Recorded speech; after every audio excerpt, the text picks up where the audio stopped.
Stop wasting time building dashboards from scratch. I'm going to show you the fastest way to duplicate your existing Looker Studio reports. First, head over to your Looker Studio homepage. You'll see a list of all your existing dashboards. Identify the dashboard you want to duplicate. Now, hover your mouse over the dashboard and look for the 3 vertical dots while you're out. That's the Options menu. Click on it. A drop-down menu will appear. Select the option that says Make a Copy. A window will pop up, prompting you to name your new, duplicated dashboard. Give it a descriptive name, something that indicates its purpose or the specific data set it uses.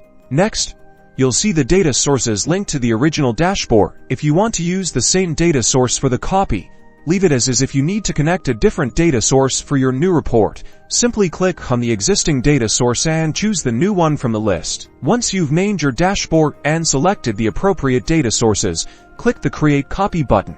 Looker Studio will then create a complete copy of your dashboard, ready for you to customize and adapt to your specific needs. This duplicated dashboard contains all the layouts, charts, and styles of the original, saving you tons of time and ensuring consistency across your reports. Now you can efficiently manage your dashboards and create new reports without starting from zero.